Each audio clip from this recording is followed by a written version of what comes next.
Salut à tous, aujourd'hui je fais une vidéo sur le cutting en format long, donc c'est ma première vidéo en format long sur YouTube, donc n'hésitez pas à me dire en commentaire s'il y a des choses à améliorer, etc.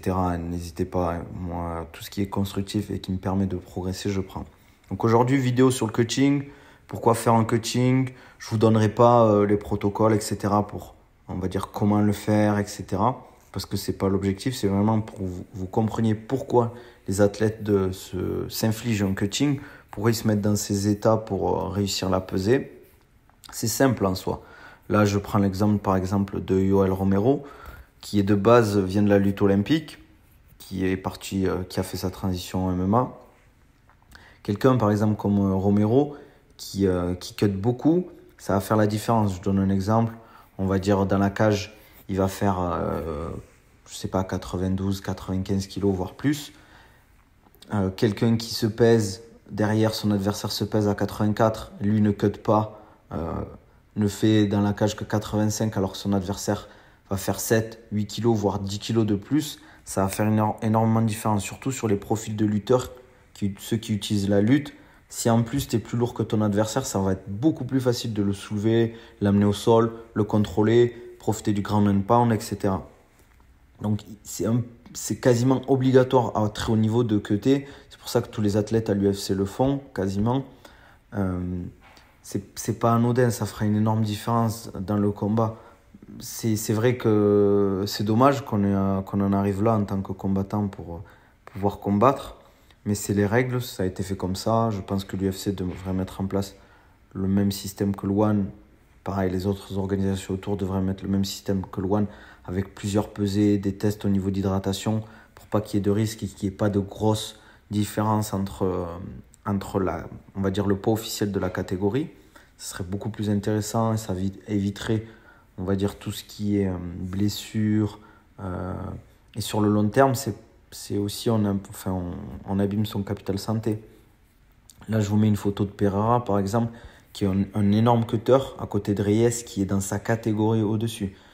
Bon, là, c'était hors combat, mais ça veut dire que Pereira est beaucoup plus lourd et imposant que Reyes, qui est dans une catégorie au-dessus. Vous imaginez la différence énorme qu'il y a, ça veut dire, entre Adesanya et Pereira. Je pense que Pereira, lors de son combat contre Adesanya le week-end dernier, il était proche des 100 kilos. Et Adesanya, c'est pas quelqu'un qui cut énormément. Donc ça peut faire la différence et ça s'est vu dans la cage. Il y avait quand même deux personnes différentes. On avait l'impression, en tout cas, c'était pas de la même catégorie. Ça, c'est clair. Là, je vous mets une photo de Khabib qui cut. Voilà, c'est vraiment pour le répéter aux gens. C'est pas un truc qui est facile. Tous les combattants que vous allez rencontrer qui vous le diront, le combat, c'est facile. Ce qui est difficile, c'est vraiment la période où tu cut, la période de perte de poids, etc. Ils détestent ça, mais ils sont obligés, entre guillemets, de passer par là parce que sinon, c'est comme si, on va dire, tu t'handicapais, tu t'enlevais peut-être 15-20% de chances de combattre, de gagner le combat. C'est comme ça, malheureusement. Par exemple, là, je vous mets une photo de Chimaev. C'est pareil, c'est quelqu'un qui cut beaucoup pour sa catégorie. C'est aussi pour ça qu'il a du mal peut-être à faire le poids. Après, je ne sais pas s'il est bien accompagné, etc. Ça aussi qui est important. Quand on cut, c'est important d'être bien accompagné par une équipe de professionnels, ne pas faire n'importe quoi, être facilement coachable. Ça aussi qui est important. Et avoir un contexte autour de soi pour faciliter le coaching, éviter le stress, etc. Les déplacements, les interviews, c'est ça qui est compliqué. On me dit souvent aussi pourquoi ils ne mettent pas les pesées juste avant le combat. Mais le problème, c'est que les athlètes, ils cutteraient aussi. Et c'est ça la problématique. Ils cutteraient, on aurait le combat peut-être 1 heure après la pesée ou 2 heures après la pesée. Et on aurait des combattants qui ne seraient pas à 100% parce qu'ils auraient dû faire le cutting, la pesée, derrière la recharge. Et en 2 heures, on ne peut pas recharger totalement. Donc on aurait des combattants à 70% de leur capacité.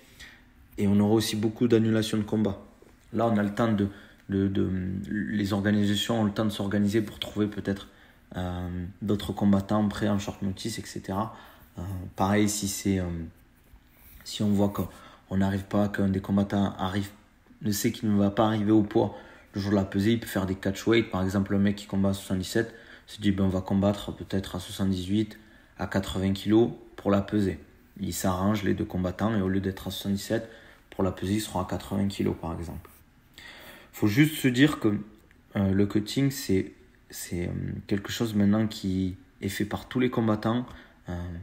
C'est un processus qui est très difficile, qui n'est pas bon pour la santé, ça vous devez vous en douter. Mais les combattants sont obligés de passer par là à très haut niveau pour on va dire, performer à haut niveau. Ça peut laisser des séquelles. Il y a des études qui sont sorties autour de ça, surtout au niveau de la performance, que ça réduirait pas la performance. Après, sur le long terme, on n'a pas assez de recul pour savoir si vraiment ça a des séquelles, mais quand on voit ce qu'on inflige à l'organisme plusieurs fois dans l'année, pendant peut-être 10-15 ans, j'ai du mal à croire que ça ne laisse pas des séquelles, on va dire, à l'organisme et au corps. C'est pour ça, en plus, avec l'âge, la problématique, c'est qu'on a de plus en plus du mal à cutter. Donc c'est pour ça que c'est de plus en plus difficile en général de cutter. Il y a aussi sûrement des gens qui ont des facilités à cutter, des gens qui ont des produits, on va dire, illicites qui les aident à cutter plus facilement. Ça aussi, c'est sûr. Et bien évidemment, comme je viens de le dire, on a des profils qui ont l'air de facilement cutter, entre guillemets, quand je dis facile, par rapport aux autres. C'est jamais facile un cutting. Celui qui vous dira que c'est facile, soit c'est qu'il cut très très peu, donc c'est anodin pour lui, soit c'est qu'il vous ment. D'ailleurs, les gros cutters, ils peuvent vous le dire, hein, ça reste difficile. On a des mecs comme Sterling, comme Khabib, peut-être Pereira, qui a eu sa pesée, je crois qu'il a fait à 10 minutes avant la fin on va dire, je me rappelle plus, il restait, je crois, 200 grammes à 10 minutes avant ils ont 2 heures, je crois, pour s'annoncer au niveau de la pesée. Il lui restait 200 grammes, il restait 10 minutes. Il aurait pu rater sa pesée, mais ne pas avoir la ceinture au final et perdre une partie de sa prime. Voilà. Souvent, on me dit aussi comment ils font pour cutter aussi rapidement, pour perdre du poids aussi rapidement. Ben, ils jouent avec l'eau en fait.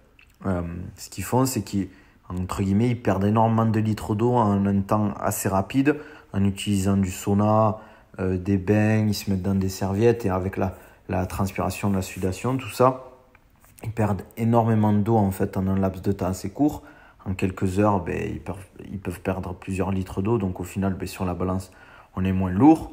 Et dès qu'ils se pèsent, en fait, les combattants, juste après la pesée, ils font 2 pesées, une pesée, on va dire, pour vraiment valider le poids. Et une pesée, on va dire, officielle. Une pesée plutôt médiatique, pardon, je voulais dire. Où là, ça fait un moment qu'ils sont pesés, ils ont le temps de recharger, de récupérer, etc. En fait, ce qu'ils font, c'est quand ils rechargent, ils prennent des boissons qui leur permettent de récupérer en fait tous les minéraux qu'ils ont perdus.